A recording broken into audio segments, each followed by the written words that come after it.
Hey everybody, this is Brad from Johnson Small Engines, better known as One Hand Mechanic. If I can do it, you can too. Today we have here a Simplicity I1224E snowblower. This is actually a 11.5 horsepower, 24-inch cut, self-propelled two-stage snow thrower, and today I'm going to show you how to operate and run it. Okay, so the first thing you want to do is check the oil. This is a Briggs and Stratton 11.5 horsepower engine.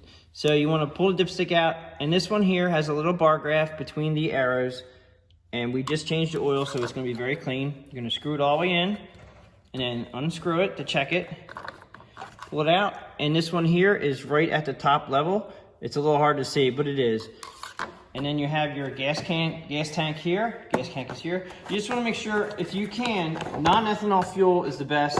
Unleaded, obviously. This is a 4-cycle engine, so you're going to use straight gasoline in this thing. If you can, use they have the man-made fuel, or the fuel that you can buy at the hardware stores. True Fuel is one of them.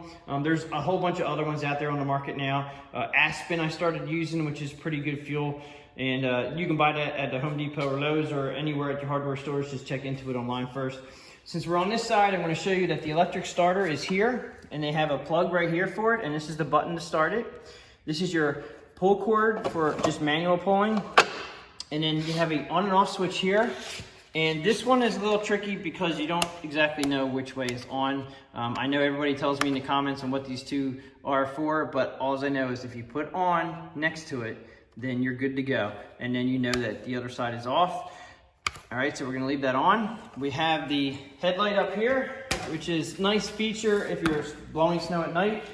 On the other side, as far as controls, we have this. One thing I do not like about the Briggs motor is there's no throttle. I don't like that. Basically, you're starting this engine from square 0 to 3,600 RPMs just like that. There is no throttle, but you do have an on and off switch here. As you can see, somebody put a cord on it so you wouldn't lose it, but you have to make sure that this is actually in and plugged in, or it will not run. And then you have your choke up here. And again, these can be a little tricky, but if you look at which way the mark is on the choke, when your knob is facing this way, which is like this is on. And when your knob is facing this way, like this, it's on run. So we're gonna put it on choke because we're gonna start it. You have a primer bulb here, usually 2 or 3 times on the primer bulb. And then we're gonna go ahead and start this up. Now I'm gonna show you something about the extension cord for your snowblower. This, normally back in the day, they would come in the machines. I don't think these extension cords come with the machines, but this is between 10 and 15 feet long. Do not go any longer than that. You can drop the amperage and you can hurt the starter on the machine. But technically, you should only be firing these things up for about 5 seconds, and it should fire right up. If you crank that starter for more than 30 seconds, you have a good chance of burning it up if you're not careful. But that shouldn't be the case, and most of the time you should be fine. All right, so you're gonna have to plug it in. And then it's just a 3-prong plug here. We're gonna plug it in, and then we're gonna plug it into our wall. Now, as far as the prime goes, I'm gonna go ahead and prime it 3 times. 1, 2, 3. The choke is on. We have our switch in. We have our ignition switch here on. And then we're gonna go ahead and hit the starter button.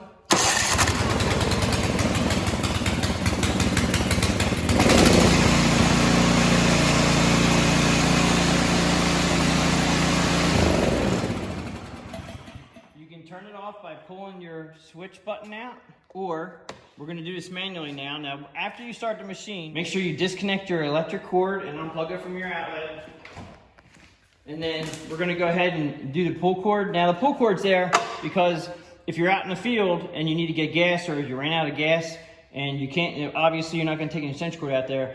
This is what the pull cord's for. Okay, so we're going to go ahead and start it again. Our button's in. Choke on. I'm not going to prime it again because we just ran it, so you probably don't need that right now. We'll give it a pull, see if it starts. And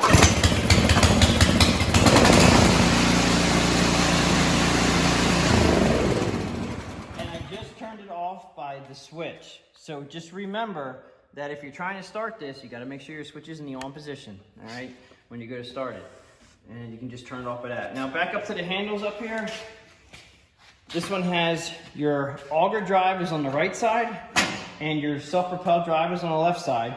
And when you push them both down at the same time and you let go of your auger handle, you notice it doesn't come up. The reason being is so you can operate the machine.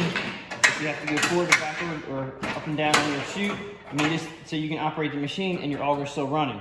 It's a nice feature. In fact, this one is made for me because obviously I'm right-handed. I had machines where normally the auger's on the left side, and when you let go, the auger stops moving. But anyway, so pretty much if you want to have this come off, you just lift up on your self-propelled drive handle a little bit, and that will spring up. Over to these that we didn't discuss yet, we have your left and right for your chute. Okay, and then you have your angle, or how far out it's going, up and down. And then this is your speed. Now, these may feel, sometimes they may feel really stiff. It's better to operate your speed control as you're running. All right, that's pretty much this for the speed control. Now, I do want to show you in the front, you have a couple shear pins. This is just something, they give you these handles now a lot of times to help you unclog the machine. It's a nice feature. Make sure you turn the machine off before you unclog them. But also you have shear pins down here that I wanted to show you. You have a shear pin here and you have a shear pin here. Now, if your augers, if you ever see that you're not blowing snow very well, check to make sure your augers are locked in. If your augers are not locked in and they spin freely, then that's a sign of a shear pin. Now, you have to get another shear pin, push the other shear pin out that's broken, put the new one in, and away you go. Also, there is one thing I did want to show you. Silicone spray is an awesome spray to have to help with your clogging. If your machine clogs up a lot, use silicone spray before you use the machine. And spray it all inside here, into your augers, in and around the barrel back there, and then also in your exhaust chute here. And you just spray it all up inside the throat right there. And you have to apply this every time, but silicone spray is great. It's a non-stick process. It does wear through. I know a lot of people have gone to other chemicals, but this is pretty inexpensive to use. You just apply it every time you go out there and blow snow, and away you go. Now, I also want to show you about the shear pins, is that right here, it says replacement shear bolt storage. I'm pretty sure they don't come with them, but they might. But if you look under here, we have them set up with all sorts of shear pins just in case. And hopefully this will stay together as he's running it. If you guys have any problems with these things popping off, then you definitely have to take your shear pins out of here when you're blowing snow so you don't lose them. But it's a nice storage compartment they came up with. So that pretty much sums it up for how to start and operate a Simplicity I1224E. If you guys like this video, please give it a thumbs up. Please subscribe, tell your friends about my channel, and I will catch you guys on the next one.